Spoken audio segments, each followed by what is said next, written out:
અહેમદાબાદ મિત્ર ન્યૂઝમાં આપનું સ્વાગત છે। સોમવારે રાત્રે ભરૂચ જિલ્લાના અંકલેશ્વરમાં આગનો બનાવ બન્યો હતો। અંકલેશ્વરના એક માર્કેટમાં ભંગારના ગોડાઉનમાં આગ લાગી હતી। જોતજોતામાં આગે ભીષણ સ્વરૂપ ધારણ કર્યું। જો કે ફાયર બ્રિગેડ દ્વારા આગ ઉપર કાબુ મેળવવામાં આવ્યો હતો। ભરૂચ ફાયર અધિકારીઓએ પુષ્ટિ કરી છે કે આ બનાવમાં કોઈ જાનહાનિ થઈ નથી। ઘટનાની જાણ થતાં જ અંકલેશ્વર ડીપીએમસીના 3 ફાયર ફાઇટરો તાત્કાલિક ઘટના સ્થળે પહોંચ્યા હતા અને આગ ઉપર કાબુ મેળવવાની કામગીરી શરૂ કરી હતી। પ્રાથમિક તપાસમાં જાણવા મળ્યું છે કે ગોડાઉનમાં મોટા પ્રમાણમાં કેમિકલ વેસ્ટનો જથ્થો સંગ્રહિત હતો કે જેને કારણે આગે વિકરાળ સ્વરૂપ ધારણ કર્યું હોવાનું અનુમાન છે।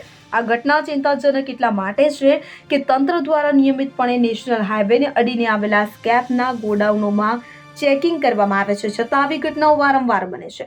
સ્થાનિક લોકોની માંગ છે કે આવા ગોડાઉનો માટે કડક નિયમો અને નિયમિત દેખરેખની વ્યवस्था ગોઠવવામાં આવે કે જેથી ભવિષ્યમાં દુર્ઘટનાઓ टाળી શકાય। अंकलेश्वर में अंसार मार्केट में अगम्य कारणों आग लगने की घटना बनी थी, जिसके कारण डीपीएमसी फायर स्टेशन की 3 गाड़ियाँ, नोटिफाइड पानोली की एक गाड़ी और भरूच से 2 गाड़ियाँ, अंकलेश्वर नगर पालिका की 1 गाड़ी हाल में बड़ी मशक्क़तों से फायर फाइटिंग चल रही है।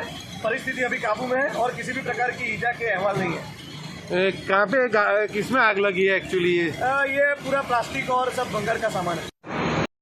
અહેમદાબાદ મિત્ર ન્યૂઝની યુટ્યુબ ચેનલને સબસ્ક્રાઇબ કરો અને બેલ આઇકોન જરૂરથી દબાવો, જેથી દરેક મહત્ત્વના વિડીયોની નોટિફિકેશન તમને મળતી રહે।